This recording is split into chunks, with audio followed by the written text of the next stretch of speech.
Good afternoon, everybody. Thank you for being here. I am Emmanuel Saez, professor of economics and chair of this small Moses lectureship committee. So this year, I am delighted, along with the grad division, to introduce our speaker, Waldo E. Martin, Jr., who is a professor of history here at Berkeley and who will be this year's speakers in the Bernard Moses Memorial Lecture Series. So this lectureship series in the social sciences was established in 1937. It honors the memory of Bernard Moses, professor of history and political science here at Cal Berkeley from 1875 to 1911, and who passed away in 1930. So Professor Moses earned a worldwide reputation for his contributions in understanding the problems of Latin American republics, and in particular he served as a member of the U.S.-Philippine Commission in the early 20th century. So these lectures have been going on for a very long time. We've included many celebrated colleagues, most recently Orly Hochschild in sociology, and last year Wendy Brown in political science. So let me now say a few words about our lecturer, Waldo Martin.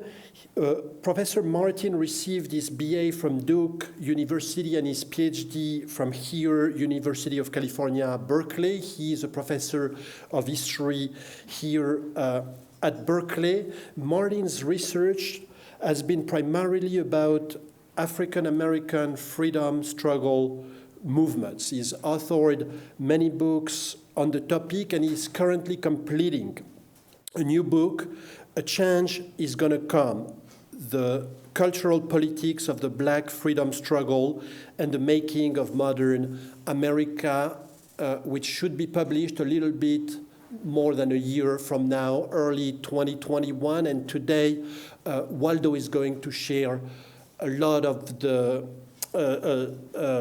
elements that have informed his writing of this book. So about his lecture, Professor Martin notes the seminal 20th century African American freedom struggles include the important yet relatively unknown series of Southern streetcar boycotts by African Americans in the early 20th century, as well as the iconic Civil Rights-Black Power Insurgency.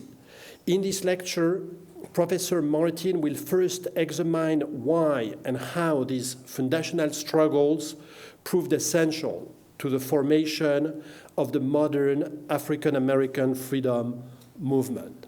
Second, he will examine the centrality of the freedom movement to both the development of the modern United States and the modern world.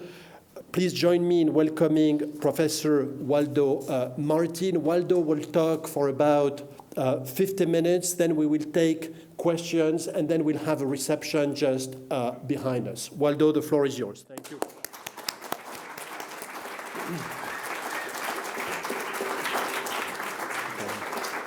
I want to thank Emmanuel Saez for that very generous introduction. I also want to thank him and the committee for honoring me with the opportunity to share some thoughts with you today. I also want to give a shout out to Chancellor Chris, who actually gave me the invitation, and to Ellen Gobler, without whom none of this would be possible. She actually runs the show impeccably. And I want to welcome all. I see a few students, I see some friends, I see colleagues, I see university members, I see community members, I see family, and I see people that I haven't seen in many, many years. So it's very, very gratifying. A word about what I want to do. At this point in my career, I don't do a conventional lecture. I sort of try to think about what needs to be said, how it needs to be said, and then I just go for it. I have a bunch of papers up here, but half the time I can't even see them.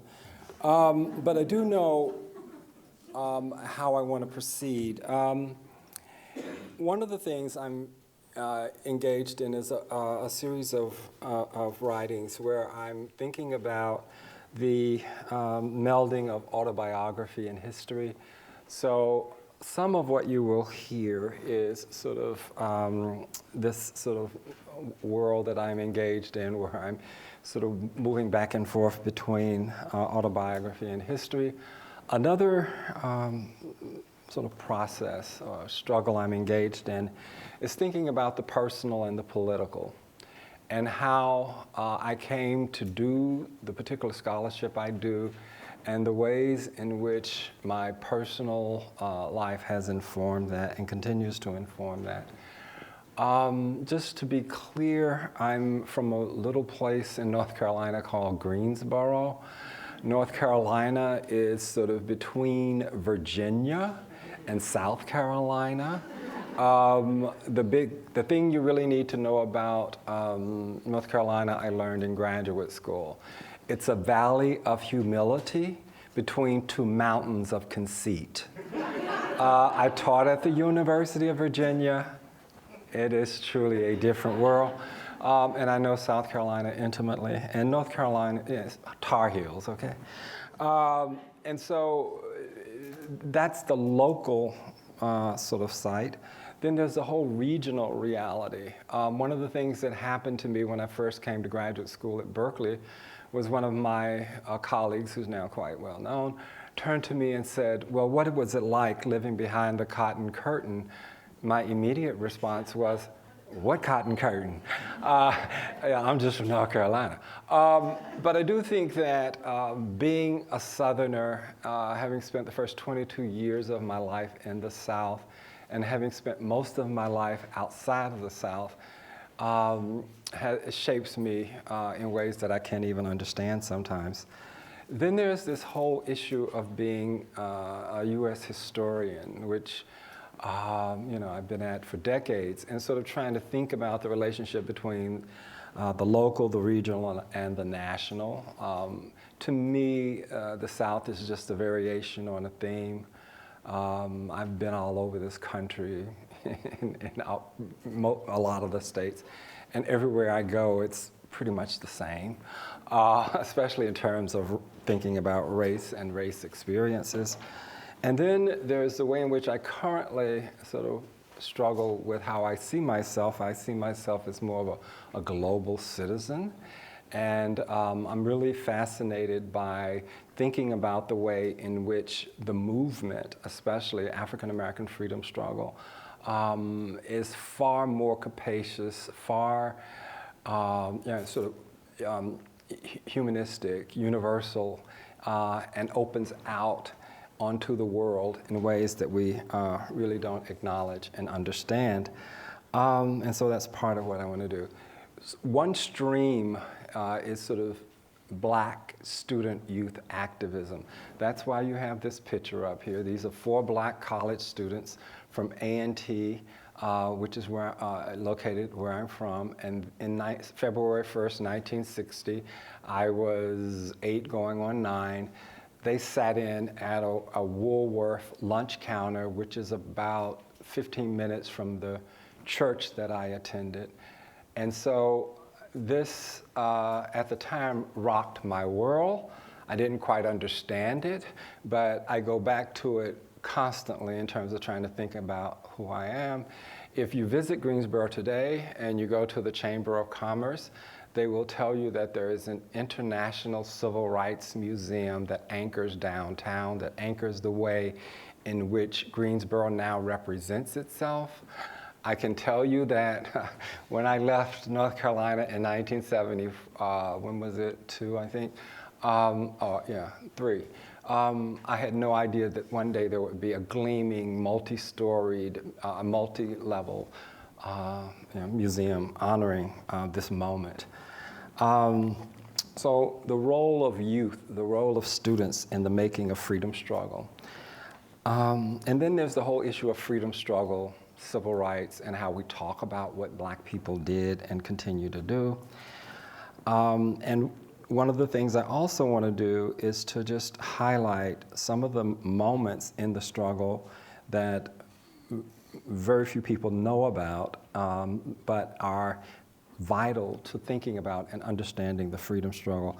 One is sort of the series of boycotts, streetcar boycotts in southern cities, about 20 some odd cities in the first part of the 20th century, and sort of trying to force us to think about a moment that in conventional understanding failed, but lived on in memory, if not in sort of the kinds of ways in which the history was written.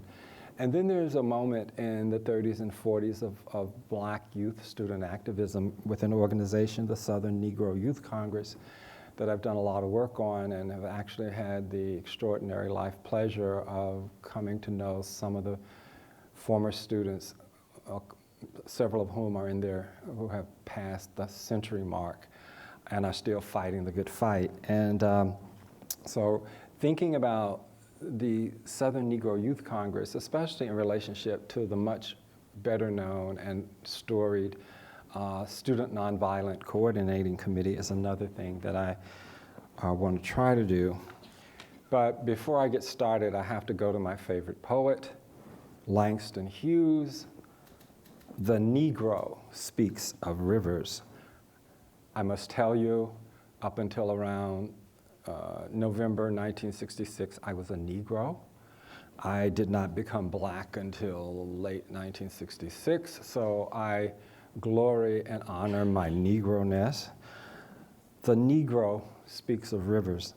I've known rivers ancient as the world and older than the flow of human blood in human veins. My soul has grown deep like the rivers. I bathed in the Euphrates when dawns were young. I built my hut near the Congo, and it lulled me to sleep. I looked upon the Nile and raised the pyramids above it. I heard the singing of the Mississippi when Abe Lincoln went down to New Orleans, and I've seen its muddy bosom turn all golden in the sunset. I've known rivers, ancient, dusky rivers. My soul has grown deep like the rivers. Now we must attend the Church of Aretha, the Queen of Soul. Lyrics courtesy of the High Priestess of Soul, Nina Simone. To be young, gifted, and Black.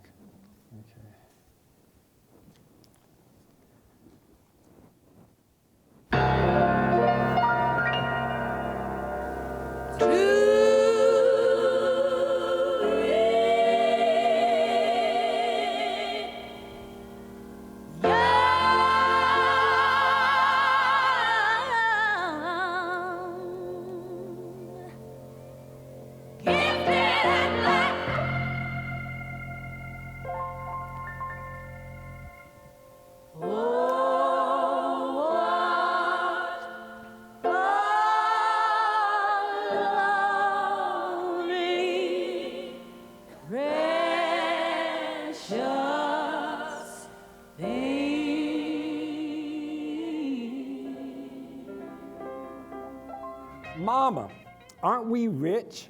I asked my mother as a group of my 6-year-old friends and I came bustling through the kitchen door.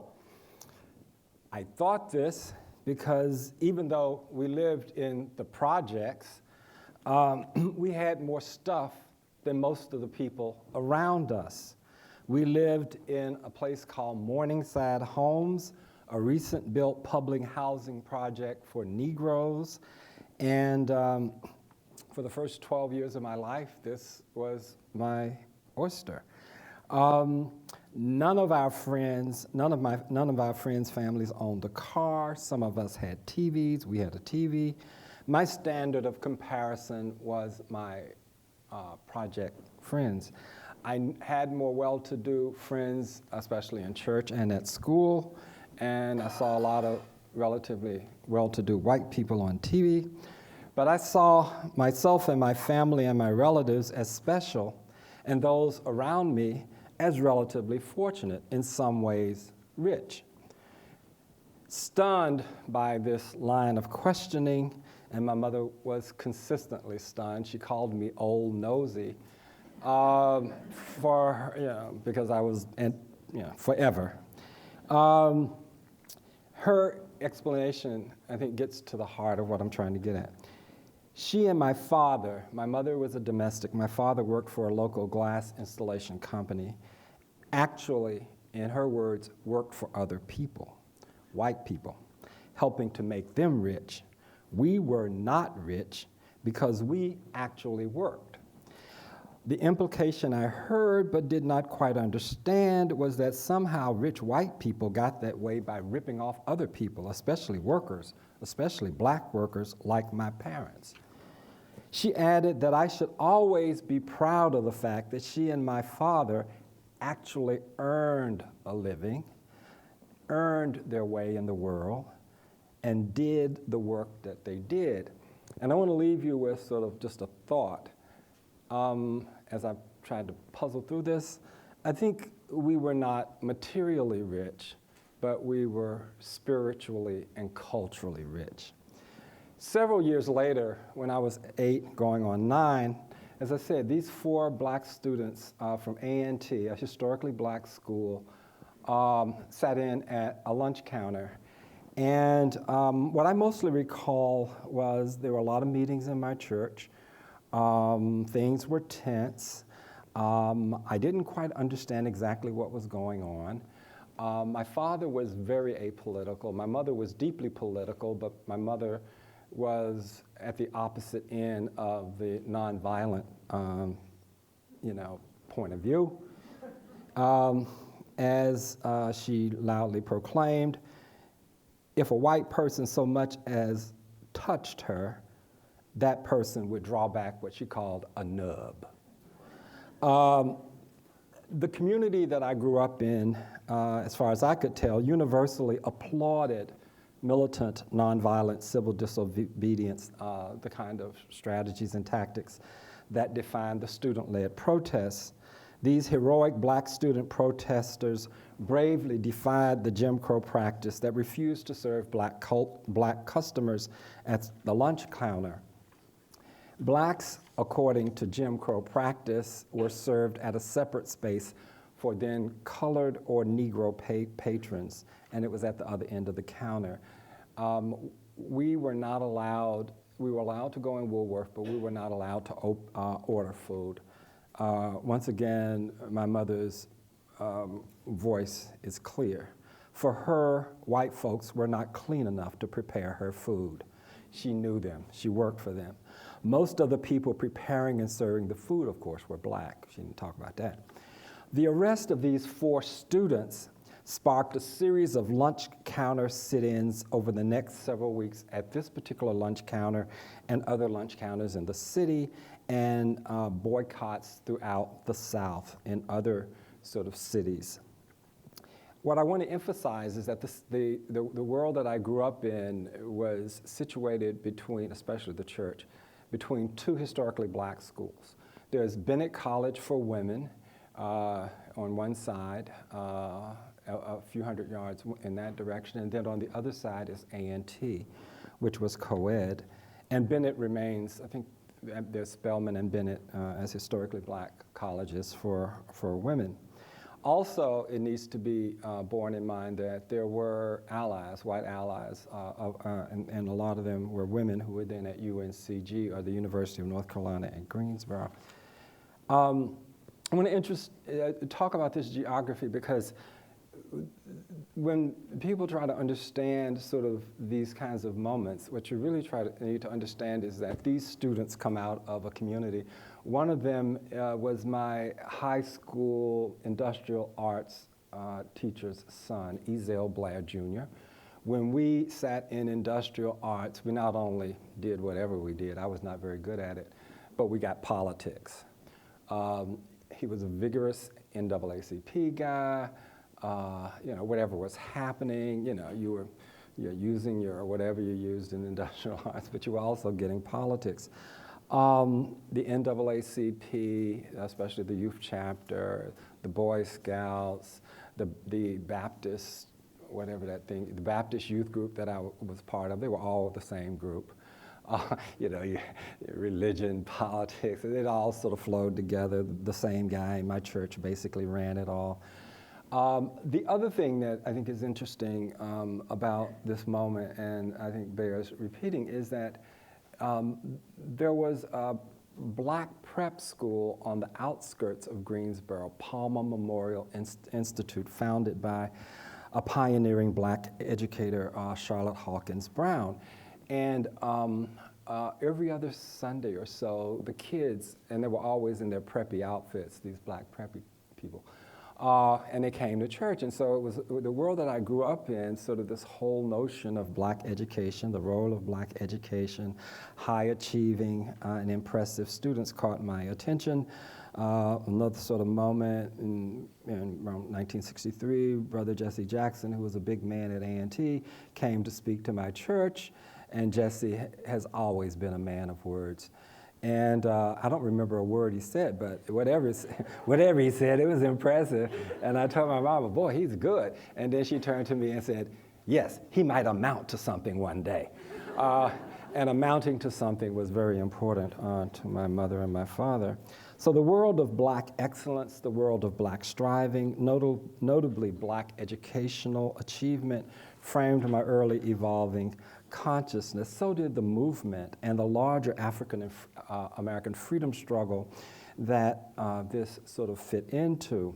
The Greensboro movement and the larger African American freedom struggle helped politicize the community and myself, and it was intensely educational.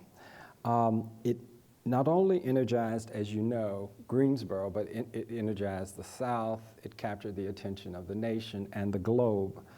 And so very early on, even though I didn't quite understand it until I was a few years older, this proved to be a moment in my life that I continue to go back to try to puzzle through it.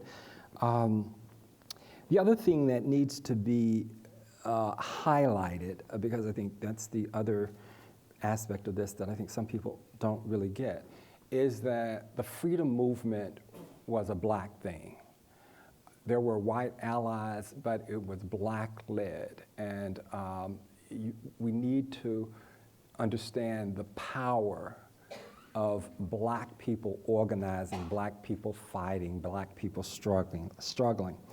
Out of those series of boycotts of these lunch counters and all that other kind of stuff came the Student Nonviolent Coordinating Committee, which was founded at another historically black university, Shaw in Raleigh, where Ella Baker, the legendary Ella Baker, had actually gone to school, and she helped facilitate the founding of SNCC. So what you see very early on is sort of the way in which a moment that's very local lights a fire, and that fire spreads. It spreads nationally, it spreads globally. And I also think it's worth reiterating that SNCC gave us an extraordinary array of freedom fighters: Julian Bond, Ruby Doris Smith, Robert Moses, Dorothy Carton, Stokely Carmichael, H. Rap Brown, for starters.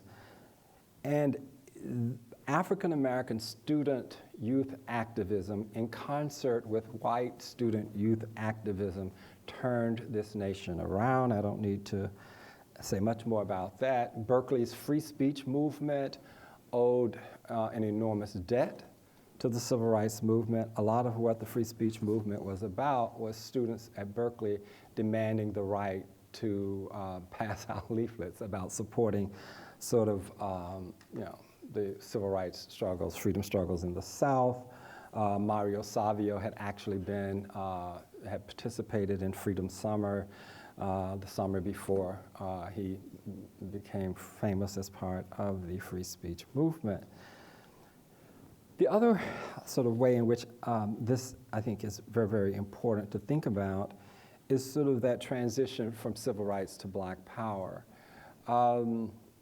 There are all kinds of scholarly debates about this. I wrote a book with a good friend of mine on the Black Panther Party and the transition, or whatever you think about, sort of how you get from civil rights to black power, we still disagree on.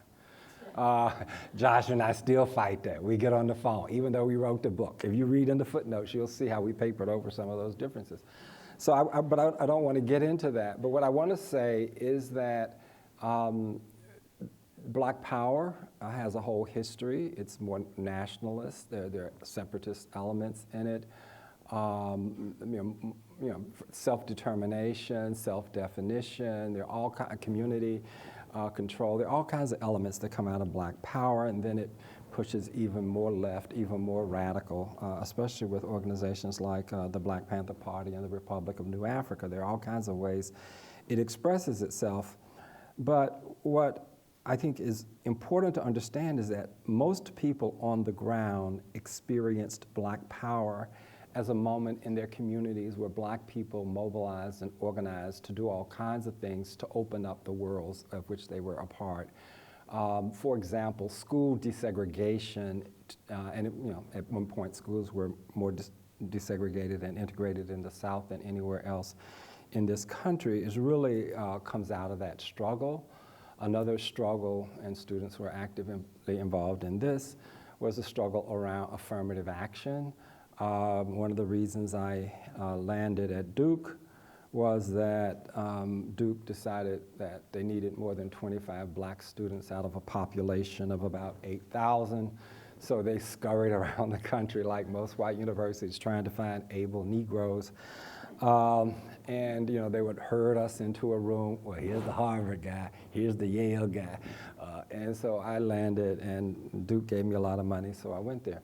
But I think, in all seriousness, the way to think about this in terms of the ways in which I talk about this with my students is that it's all about affirmative action. It's all about creating strategies, tactics, practices which open up the system and allow qualified, and I would asterisk, underline, bold print, qualified, People ask me, well, what was it like going to Duke? I didn't find intellectually and in a scholarly sense, I saw no difference. They were no smarter, no more brilliant than most of the Black students I knew. So it was just like going to school. People like to make much about it, but I never saw the huge difference. And so I just went. But I do think that I'm an affirmative action baby, as Stephen Carter would say. Without that, I don't know how I would have gone there, and I don't know how I would have gotten here.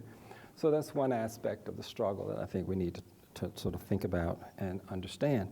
Another aspect is sort of Black power and sort of the ways in which it reshaped Black consciousness. In my own life, Black student activism and Black power activism was huge. Malcolm X turned me around, especially the speeches and the autobiography. As you might tell, so did Nina Simone, the poetry of Nikki Giovanni and Donnell Lee, the spoken word fire of Gil Scott-Heron and the Last Poets lit a fuse in my life. But so did the student activists in the Student Nonviolent Coordinating Committee. I will never forget riding down to the University of North Carolina at Chapel Hill in a little VW with about 10 of my friends, and we were going to hear Brother Stokely. And after hearing Brother Stokely, I was ready to join the revolution. I came home and I told my parents, and my mama turned to me and said, "Ain't you got some homework?"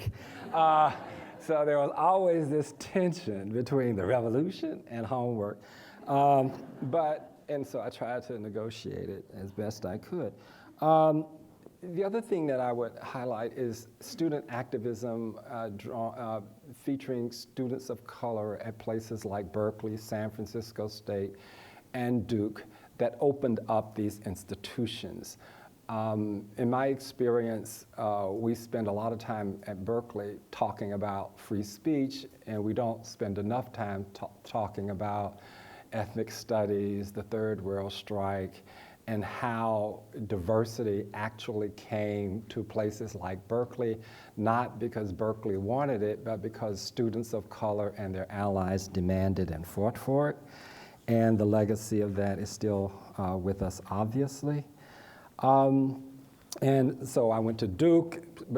Black students had taken over the administration building the spring before I got there. And when I got there, all the activism, anti-war, anti-draft, everybody involved in all of that. But a cause dear to my heart, organizing and unionizing hospital workers, most of whom were black, deeply invested in this. Founding of alternative organizations like Malcolm X Liberation University. I had a number of friends who left Duke and went to Malcolm X Liberation University. I was never tempted. But you could see this was a very yeasty period. Most recently, and I flash forward because I was really proud in the 1980s and early 1990s when the movement to divest companies of South Africa really had an impact. And once again, students, including black students, were big in this. At that time, I was at a place called the University of Virginia, which was very, very conservative. You know, it's better now, really. But what I mostly remember about the sort of anti-apartheid stuff was, you know, it's Mr. Jefferson's university, so everything is picture perfect.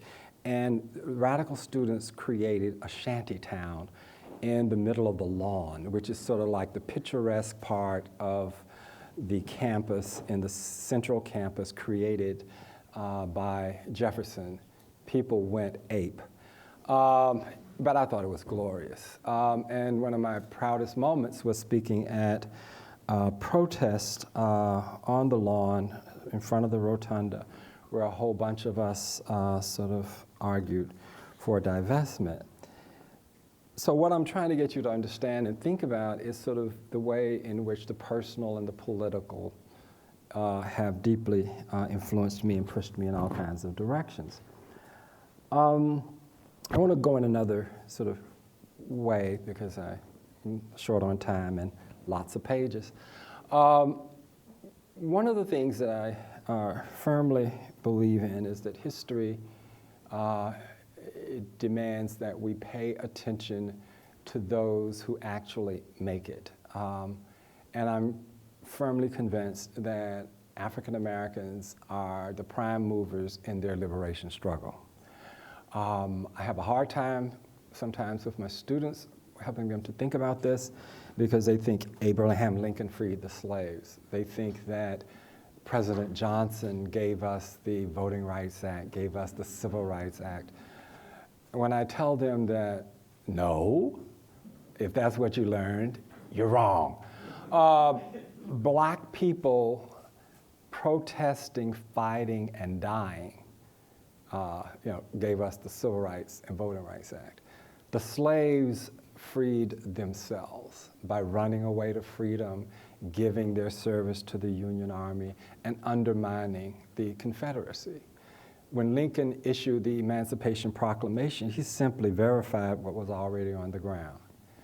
And so I think there's this way in which history is created from the bottom up and people make their own history that we really need to work with. And to me, that's what the freedom struggle is all about. How substantive change, real change, really comes from those who demand it and fight for it. My favorite Frederick Douglass quote sort of gets at this. Power concedes nothing without a demand. It never did, and it never will. Find out just what any people will quietly submit to, and you have found out the exact measure of injustice and wrong which will be imposed upon them, and these will continue till they are resisted with either words or blows or with both. And to me, this is what the freedom struggle is all about. There is an extraordinary literature about the 20th century. There's an extraordinary literature about earlier sort of freedom movements. And I just want to say a little bit about that literature and sort of how I would weigh in on it. First, there's the whole issue of that historians love that I find sort of like tired.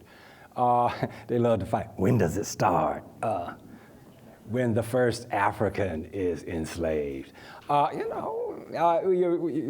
can fight about that. But I think one of the ways to think about it is the founding of the American nation is part and parcel of a freedom struggle that Africans waged, right? And they were not freed by the American Revolution, but many of them freed themselves in the context and fought on both sides. So from the beginning, they are engaged in a kind of freedom struggle, and it plays out in all kinds of complex ways. I like this. There's a current book which argues that if you are trying to understand freedom, especially in an American context, it starts with the enslaved. It starts with the indigenous. It starts with the people for whom freedom has a particular kind of meaning, because in a lot of ways their freedom is constrained. And so that's sort of the way in which I think about freedom struggle. For example, thinking about a current sort of buzzword, birthright citizenship. There's an extraordinary new book which shows in extraordinary detail how this idea percolates up among Black people.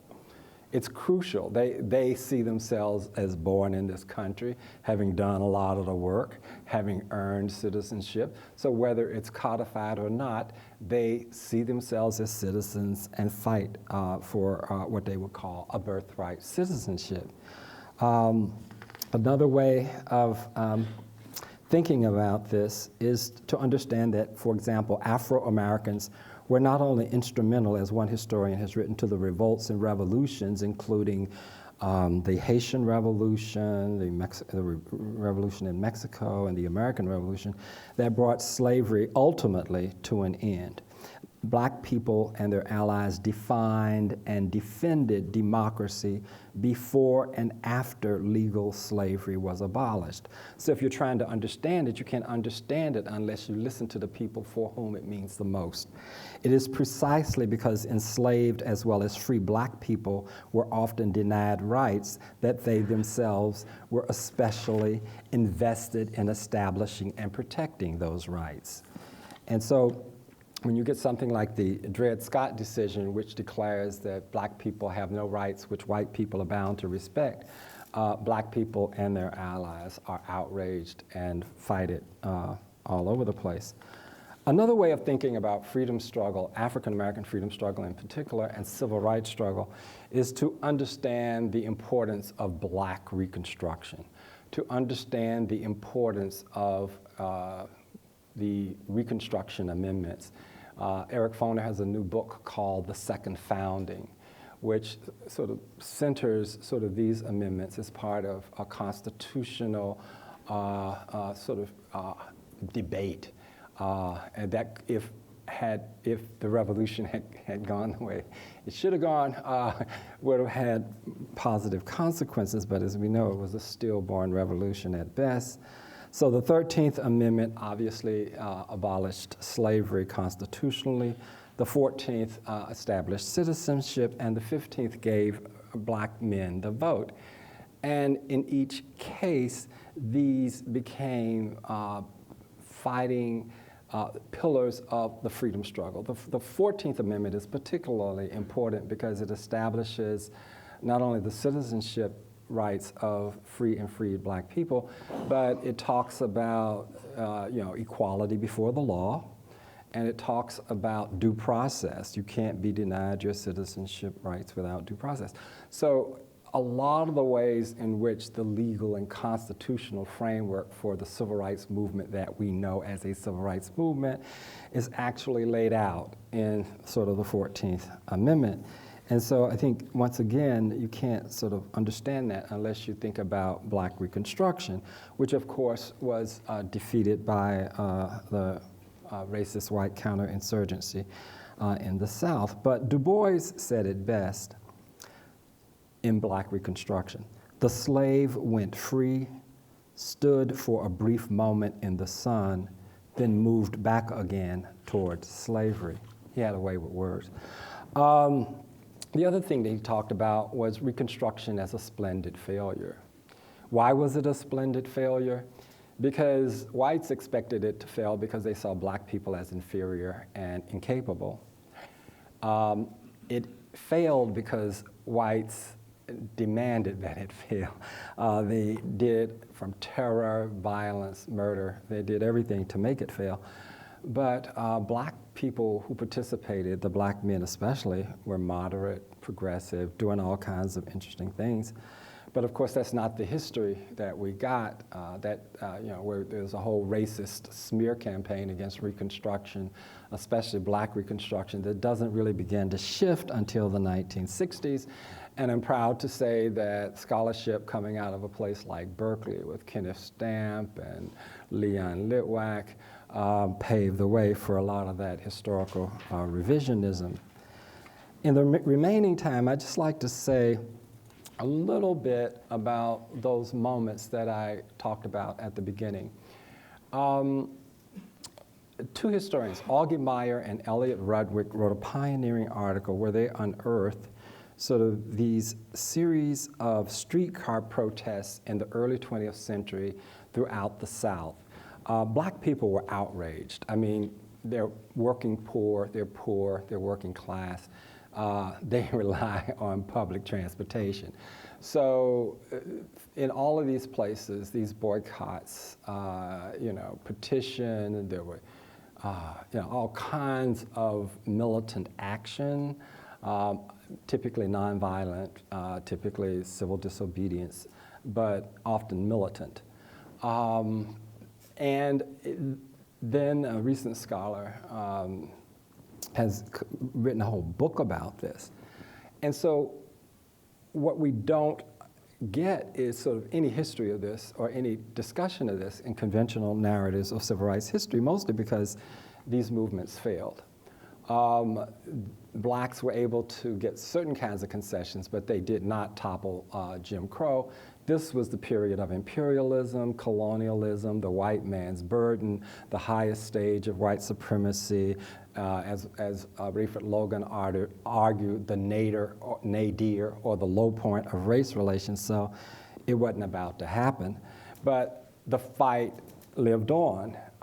And what I'd like you to think about is sort of how that fight lives on. One of the things that I experienced growing up was something called Negro History Week. I think it's now a month. I celebrate it every day. That's because I am who I am. But what it did for me was just, I was a student in the class who was always, I don't buy this stuff about African savages. I mean, I read a little bit. This doesn't make sense to me. And my teachers would say, you can just sit over there and we will ignore.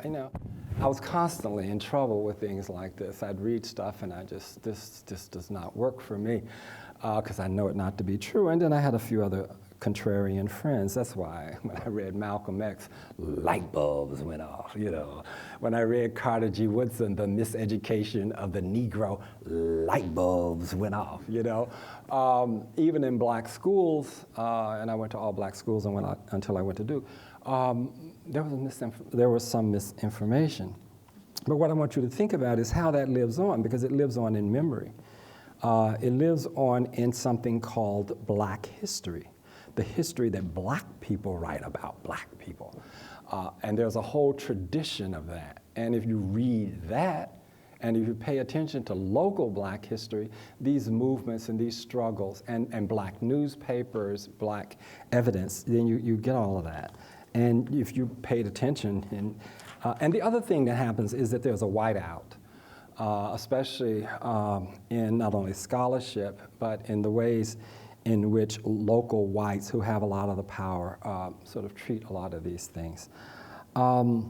Another thing that I mentioned at the outset was sort of the Southern Negro Youth Congress. One of the sort of extraordinary moments in sort of this series of summer institutes that I have conducted with a good friend, Pat Sullivan, has been sort of getting to know activists from the 30s, 40s, 50s. I mean, a lot of the SNCC people, a lot of the Black Panther Party people. I mean, these are sort of, I mean, they're at least, you know, I mean, some of them are even my age. I can sort of deal with that. But when you meet people who were fighting a comparable fight in the 30s and the 40s without any mass movement behind them, without sort of the kind of mass-mediated support, national and international, that mobilized on behalf of the civil rights movement, then you understand that these were indeed long-distance freedom fighters. So the Southern Negro Youth Congress was this extraordinary black student organization that brought together sort of local groups throughout the South. There are 4 points: citizenship, education, jobs, health. They had a whole cultural program. They did little puppet shows. They go into little towns and rural areas trying to politicize. In their last meeting before they were red-baited out of existence, in 1947, this is what they were: the abolition of the poll tax and all barriers to voting, the enactment of a permanent Fair Employment Practices Commission, the passage of a federal anti-lynching bill, equality in education through the elimination of segregation, adequate health, housing, recreational, and cultural facilities, an end to all the degrading practices of quote-unquote white supremacy, and they use the term, which violate our dignity as human beings and impede the progress of the masses of white Southerners, the defeat of universal military training and all attempts to militarize American youth and provoke a Third World War. And this sort of militant progressive politics goes in all kinds of directions. Prison reform, anti-peonage struggle, anti-rape activism. There's a relatively new book by Danielle McGuire about some of this. And so what I want you to think about is sort of why you don't know about the Southern Negro Youth Congress. And there's an easy explanation. It's called McCarthyism. It's called, as Marge France once put it, the Great Repression. And which literally blots a lot of that radicalism of labor, you know, all kinds of local economic justice activities, rent strikes, and all of that kind of stuff that's happening in the 30s and the 40s. And so, you know, I just wanted to sort of make, and you know, it's like people act like Black Lives Matter. The first time young black people say, hey, Black Lives Matter builds upon that whole world, that whole tradition. And the Southern Negro Youth Congress saw themselves as building upon the activism of those who came before it. A lot of what some people call New Negro activism, especially of the late 19th and early 20th century. The final thing I want to say something about, and I do think we're getting along toward daybreak up here, is an argument that I've been having with some of my students about, well, why is it that black people have to sing, "Say it loud, I'm black and I'm proud"? Why do black people have to affirm who they are? I said, clearly you've not been black. But I don't say that. I would never say that. I think that.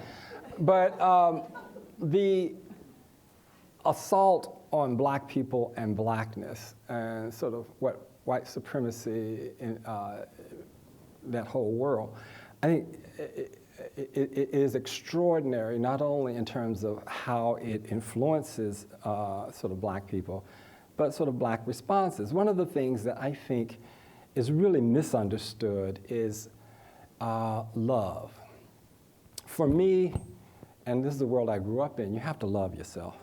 If you can't love yourself and don't love yourself, then you can't engage in a freedom struggle. You have to have self-love, you have to have a sense of collective self-worth, and you have to be affirmed in the world in which you move in. And so it just made sense to me. But what I also think is misunderstood is that it's not all about black people. Say it loud, I'm brown and I'm proud. Say it loud, I'm yellow and I'm proud. Say it loud, I'm red and I'm proud. Say it loud, I'm disabled and I'm proud. Say it loud, I'm a woman and I'm proud. To me, that's the message, right? You find yourself where you are, you figure out how things can get better, and then that's where your struggle is. As Robert Moses once sort of said off the top of his head, our lot is struggle. If you understand your lot to be struggle, then you can't become cynical, and you can't turn your back on sort of what brought you to this point, and if we're ever going to get better, what's going to make us better. So this whole turn in the 20th century, and there are all kinds of antecedents in the 19th century toward a global international vision of black emancipation is huge. It's not just about black freedom in the context of the United States, it's about Haiti. It's about wherever African-descended peoples are outside of Africa. It's about the African continent. It's about Pan-Africanism. And once you really get going, you understand that it's about stuff like colored cosmopolitanism, sort of this whole idea that Du Bois and a bunch of intellectuals sort of, the global solidarity among people of color engaged in a struggle against imperialism, colonialism, and racism. How do you forge that kind of struggle? How do you forge those kinds of bonds? Nico Slate has a really good book about colored cosmopolitanism, and it's really about South Asian Indians. Gandhi obviously looms huge, but then there are a whole bunch of other individuals who interact with and have connections with sort of African-American freedom fighters, and then there are a whole bunch of African-American freedom fighters who engage with and struggle around all kinds of issues with Indians. And so it's a fabulous book. Another book that sort of opens this out is a book which talks about the synergy between black freedom struggle, especially before Fidel Castro, in Cuba. And how before the revolution, black freedom struggle in Cuba was all over the place. It had all kinds of institutions. The problem is that once you get to revolution, then these identifiably black institutions are in the name of the revolution. They must go. But those, before the revolution, those institutions were the site of an important kind of cultural struggle among Afro-Cubans, and those kinds of struggles that they waged oftentimes met with, and in interaction with people, Booker T. Washington, Marcus Garvey, Mary McLeod Bethune. I mean, there are all these sorts of, not necessarily quote unquote left radical revolutionary types. And what's really ironic and interesting in a lot of ways is that then Cuba, as sort of the epitome of the revolution, narrows sort of this politics, and then so that sort of a more moderate sort of wing of the black freedom struggle is not exactly included. So there's all kinds of interesting work which points out that there's a whole black internationalism, there's a whole black globalism, and you can trace this and plot this out throughout the 20th century. Thinking about third worldism, which is fraught and complicated, thinking about all kinds of ways in which these ideas work themselves out. But I think one of my most recent discoveries, and I was totally fascinated by this is a book about black nationalist women in the 30s and 40s by Keisha Blaine. And what Keisha shows is that under the radar screen, there are a whole series of working poor black women, a lot of them coming out of Garveyism, a lot of them coming out of alternative black religions, and a lot of them who see possibilities in aligning themselves with, especially the Japanese, who are seen as sort of the huge in sort of representing sort of the colored races. And so there's all this interesting kind of politics. And we don't know about this because, number one, the FBI wasn't on their trail.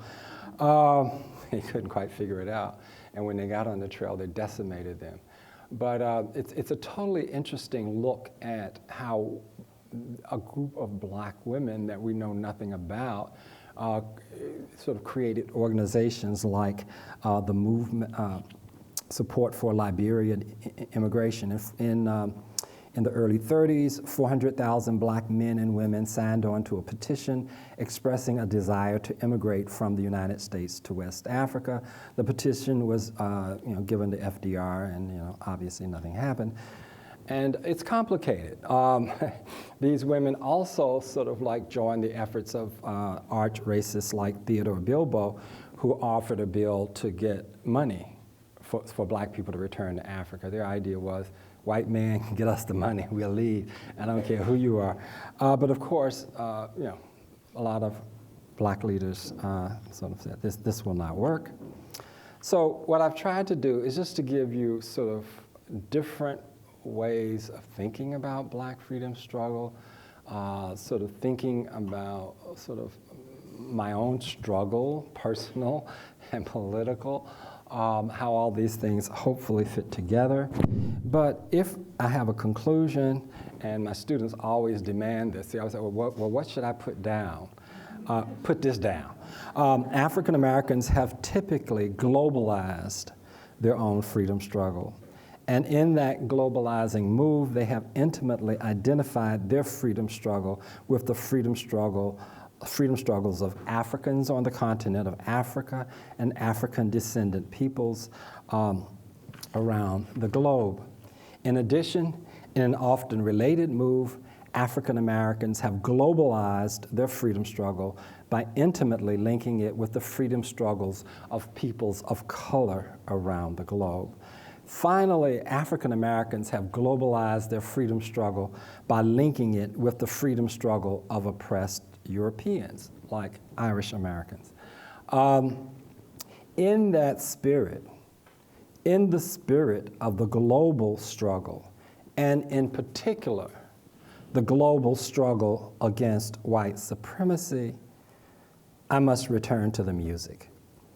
And I must go out with one of my theme songs, one of the vital liberation anthems of the 20th century. Hit it, brother.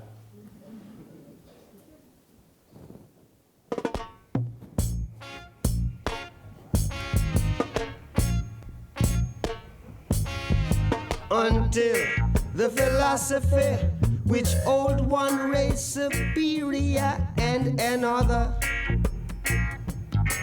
inferior is finally and permanently discredited and abandoned. Everywhere is war. War. It's a war. Thank you.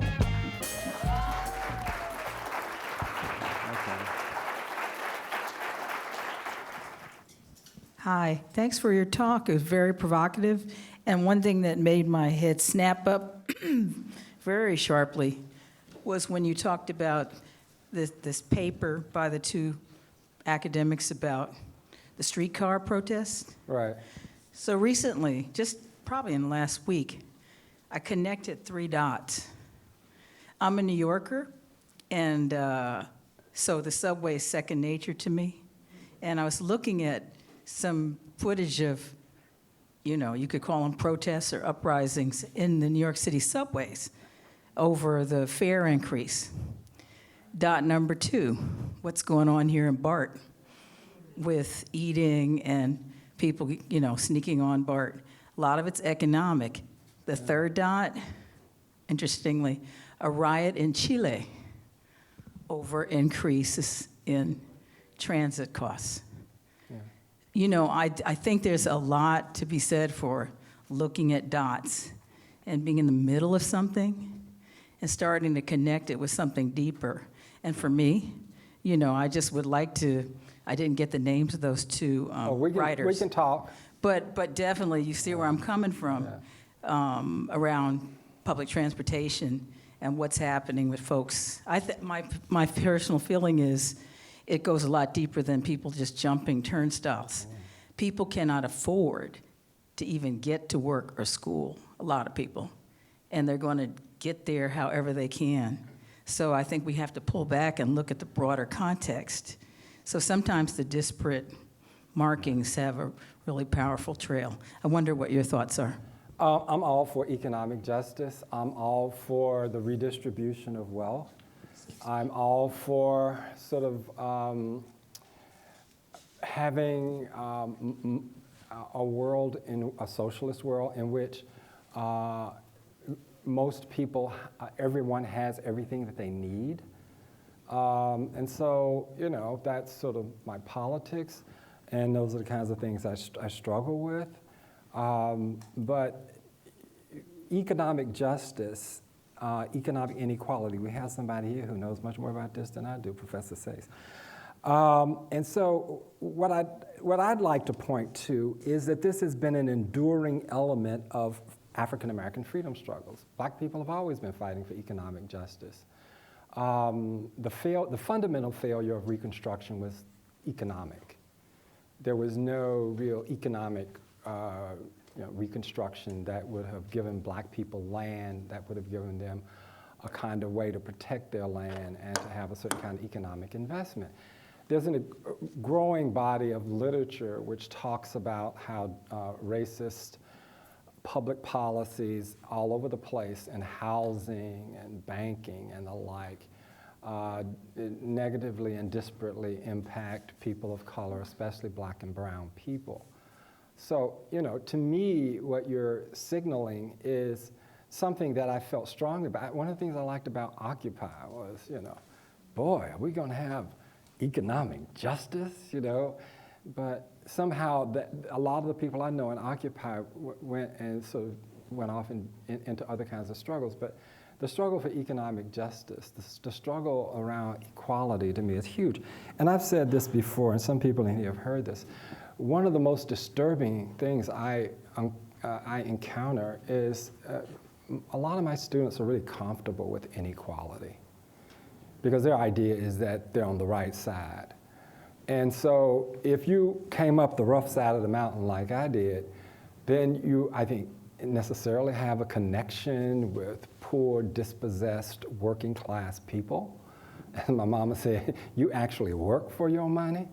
And so I'm all about that. And but what I would argue is that, as my wife and my daughters tell me, you don't run anything but your mouth. It's like I'm not a policymaker, I'm not a politician. I can give you all kinds of arguments, I can give you all kinds of history of radical Black economic thinkers who had all kinds of ideas about what we could and should do.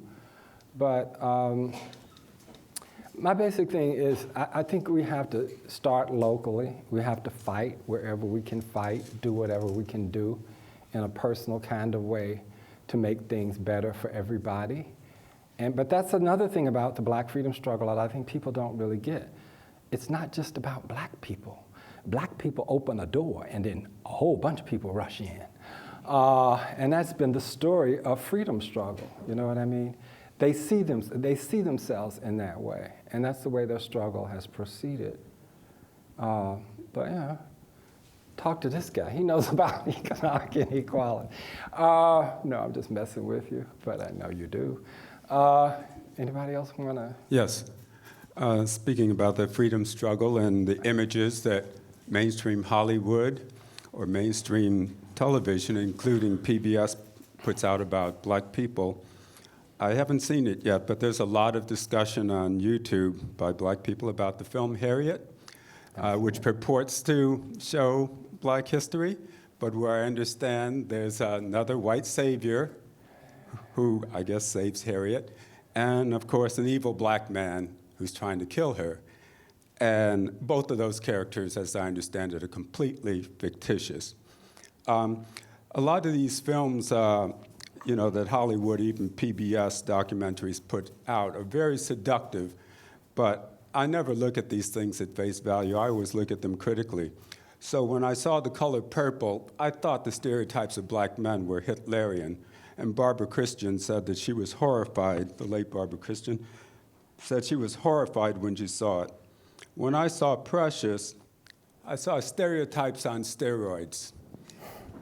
When I saw Byron Hurt's documentary, and all these films are being fronted by black directors. It's the latest trend since The Color Purple. When I saw Byron Hurt's documentary, Hip Hop, Beyond Beats and Rhymes, and I wrote about this, I saw again the stereotyping of black males as virulently misogynist and virulently homophobic. Black Panther, a very seductive film. I saw over 2 fun-filled hours, I say this sarcastically, of black people killing black people, or the good Negroes versus the mindless black militants. And black people can be violent with each other, but the message is don't be violent against your oppressor. Well, brother, let me put it to you this way. I think what you're uncovering is sort of a way in which a mass media that is not controlled by black people, really about black people or for black people, does what they do.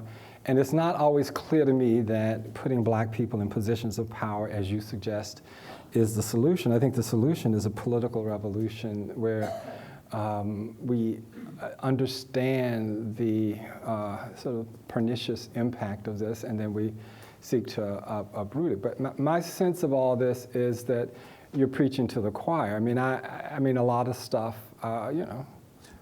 If I may, I think a lot of people who were supposedly in the choir are beguiled by this. And the last thing I want to say, I wrote about it called Right Hook at the Bell, where Bell Hooks, about 10, 15 years ago, I lose track of time in the Bay Area, came out and said that black men were virulently misogynist and virulently homophobic. Again, I wrote about it in an article at Black Commentary called Right Hook at the Bell. My last name is Anderson.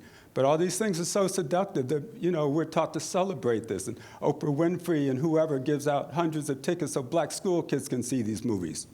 Well, let me put it to you this way. Bell isn't here to and neither is Alice Walker. So, and it would be useful, I think, to have some of these people here to talk about how they think about some of this stuff. My only argument is that I think we just need a more diverse industry with more diverse kinds of power shaping images, and hopefully that will improve what we get. But I don't have a lot of hope for Hollywood. To me, it's all about, as far as I can tell, money. And so, stereotyping black people, yeah. I'm wondering what you think about the current call for reparations and how you would recommend going about doing reparations. Okay, let me be very honest. This is a huge question. It's been around for a long time. I think people like Ta-Nehisi and others have given it a lot of currency. Personally, I think black people and the descendants or the descendants of the enslaved are owed something, and I think that payment should be some kind of material payment, not just I'm sorry I enslaved you, an apology. You can take that. So, that's my personal belief, but as I said, I don't run anything. But I think the moral and economic and philosophical arguments on behalf of some kind of well thought out reparations, it makes sense to me. I've read all kinds of things about this. And so I'm more pro, and then some of it gets sort of silly, but you know, I think there are enough brilliant people who are behind this. They could figure it out. But do I think it'll happen? Power concedes nothing without a demand. So if people aren't in the streets fighting for it and demanding it, it's not going to happen because, quote unquote, the president or somebody wants it. No. It's going to happen when black people and their allies demand it. And, you know, say for example, I had this in the talk, I didn't use it, but like a lot of things. The Fair Employment Practices Commission does not come about because FDR all of a sudden thinks that a non-discrimination edict is a good thing. It comes out because A. Philip Randolph and a whole bunch of black people said, if you don't do something, we're going to march on Washington. And the idea, and this is in 1941 or whenever, all them black people coming, oh, let me see what I can do.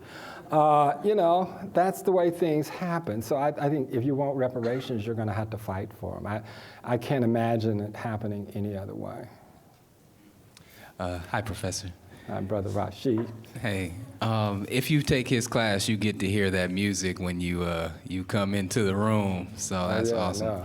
I have two questions. First, I was having sort of a debate with someone recently, and their position, I was saying that it was really necessary to study and understand enslavement in this country and throughout the Americas. And their sort of position was, why is it always focused on slavery? Everything, you know, 12 years a slave, to help, et cetera. And so I was interested in, first, your opinion on how much of slavery should be studied by folks, and are there some other topics that we should also study?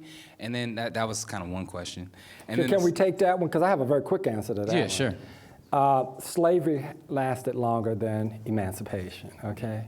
How many, black people have been emancipated roughly since 1863 or something? Yeah, not even 200 They were years. enslaved for hundreds of years, okay? So it seems to me that you can't ignore those hundreds of years of enslavement. Okay, so what's the second part? The second question is, are there some areas that haven't been researched that think folks we need to know more about? And what are those? Okay, from my point of view, the kinds of work that I think needs to be done is sort of local grassroots activism that shapes the lives of ordinary folks at the local level. We have a lot of these macro large studies with elites, with middle class, and with sort of organizations that are huge and influential.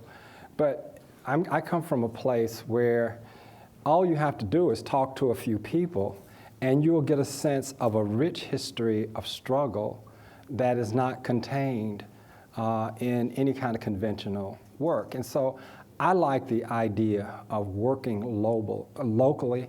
And what you often find is that once you begin to think locally and look at a lot of those archives, they open outward. They see themselves as connected to other regional struggles.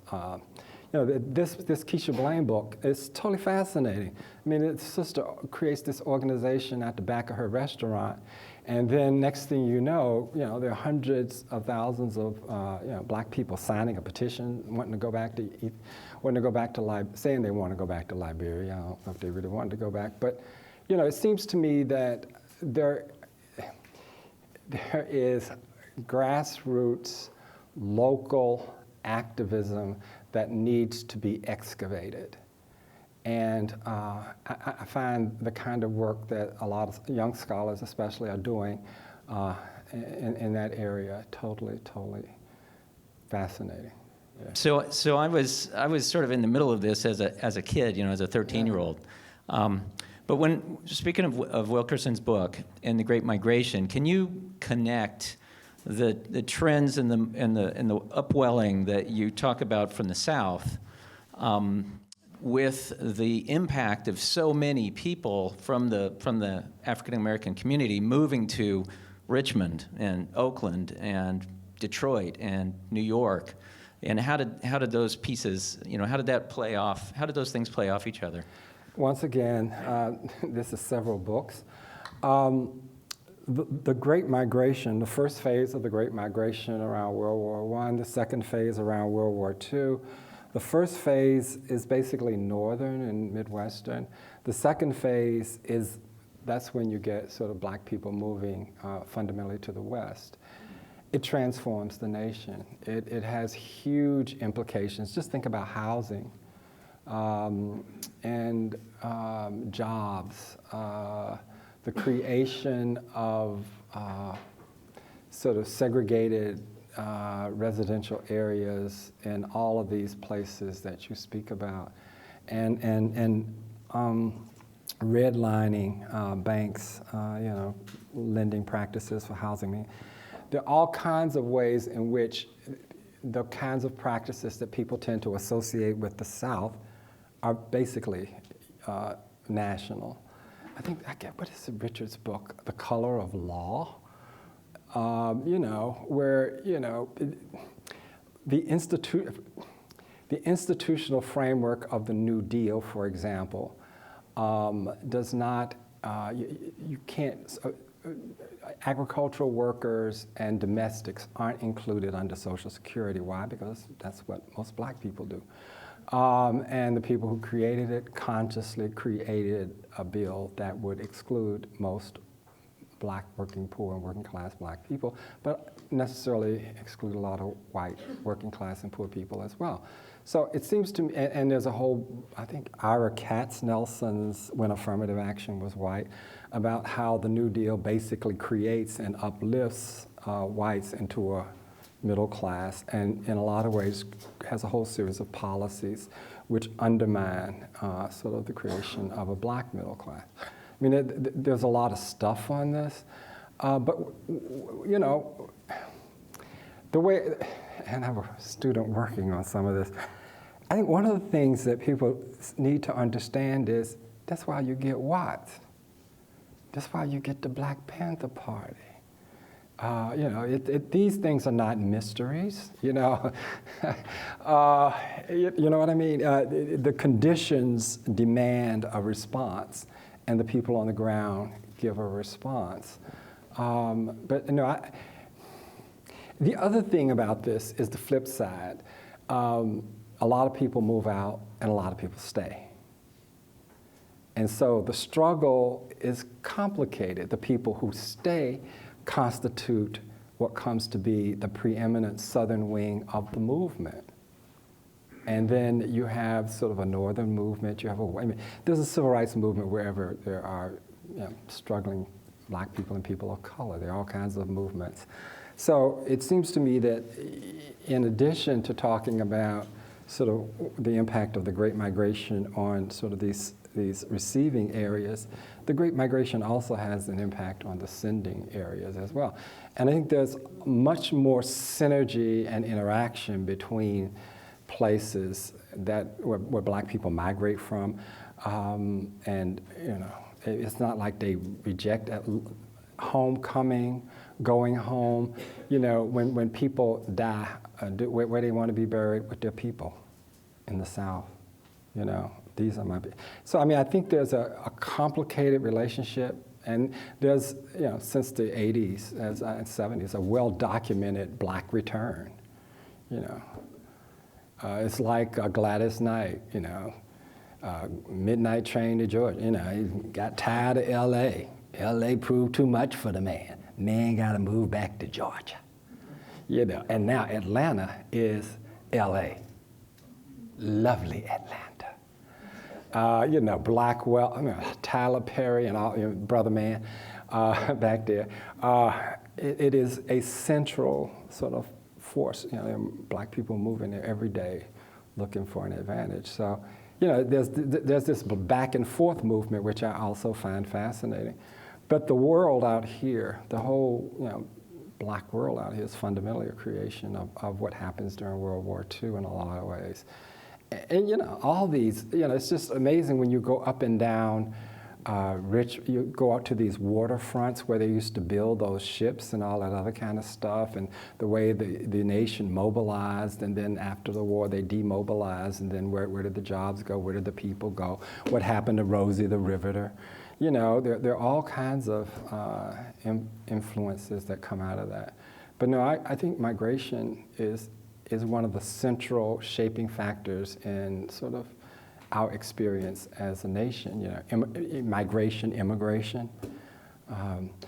The other thing that I would emphasize is that most of this is willing. People are doing this of their own accord. Slavery was unwilling, and sometimes people don't quite get that, they just came like, nah. So, no. Is there anything else? Okay, right here, sister, and you're gonna take us home. Yeah, this will be the next question. Yeah. Thank you. So I hear a lot of fellow white people say, but I have a black friend, I have black friends. It's either but or and I have a black friend. And I know a lot of people, that's enough for white people, but I don't think, black friend? or a couple, even a couple, but I don't. A couple. Exactly. I don't feel There's no disagreement. Okay. that's not enough. No. By any stretch of the imagination. And for white people that don't really know how to best use their white power or their white wealth or what have you, what would you like to see more white people doing? And please be harsh. Oh, no, let me be honest. This comes out of movement struggle. I think, to me, racism is a white problem. White supremacy is a white problem. It will be resolved when white people decide, we got to get rid of this. People of color didn't create it. People of color don't maintain it. And so the people who created it and maintained it must destroy it. We can battle it, but without allies on the front lines, then it's not going to go. So people have been arguing this for a long time. Frederick Douglass has a series of really powerful sort of speeches about the race problem is not the Negro problem. It's a white problem, and it's gone. And so I think I think there's a move, especially in the '60s, where especially you saw this within organizations like SNCC. There are these debates about the role of white people in black-led organizations, and should white people, instead of sort of like doing this kind of work, do anti-racist work, and a lot of people, maybe some whites felt they were pushed out of organizations like SNCC, especially with a black power, black nationalist turn. But it seems to me that I find it very hard to give it advice. But I think that those who have privilege should use their privilege not only to sort of sustain themselves, but to the benefit of those who are less fortunate. I was raised a Christian, I sort of have some sort of overlay of that. And so, a certain kind of, all that kind of stuff. And then sort of moral, economic, justice. As I said, one of the things that really I struggle with is students who are totally comfortable with inequality, because they figure that's just the nature of the game. Communism is gone, socialism is, can't happen. So we just have to get with this game. I'm gonna be the next Bill Gates, be damned, everything else.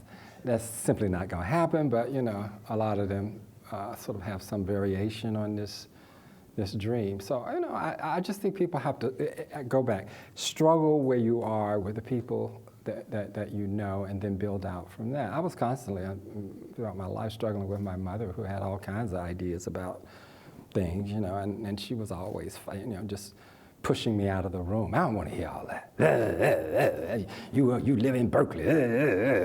But my thing is, you have to struggle with the people you love. If you can't help them, then who you gonna help? And then you have to move out from there, But I think these are conversations and struggles that people must have in their own sort of, it's like, let me go with this. Okay, you can imagine this. Okay, I go to Duke, and in a lot of my classes, I'm the only chocolate drop, okay? And so you're sitting up in there, and then you're reading a book, and then the professor will, something about black people will come up, and then the professor, Waldo, and I think, am I to speak for black people now? As one of my friends said, that's too heavy a burden. But being who I was, I often took up the case and said, right on. And an example of this, we read something, and the author was arguing that black people saw Nat Turner as a hero. He executed, 50-something white people in the bloodiest slave insurrection in U.S. history. And so a lot of people have problems with it because a lot of white people got killed. And so I always celebrate Nat Turner. My idea is the brother had to do it. The Lord told him to do it, number one, if you pay attention to what he had to say. But my basic thought was, and a black person had said this. So the professor is black, the students is black, and then he's asking me, well, can you confirm what this black person said? I say, hell yeah. We all thought, I didn't know that. But was I supposed to sit up in there and sort of disagree with I forget, Vincent Harding or someone and I came to adore people like Vincent, who are making all these judgments and statements about black radicalism. My basic thing is that you have to struggle from your, as my scholarly friends would say, your own subject position, with who you are, what you bring. And that's all you can do. I don't expect, people to do any heroic kind of work unless, you're into that kind of thing. But racism is also a problem with advanced degree white liberals who think they know everything. Well, okay, my brother. Don't think they have any racism in them. Okay. Well, I think I want to say what you need to understand is that this is a performance opportunity. And as Sly and the Family Stone would say, thank you for letting me be myself again. Thank you.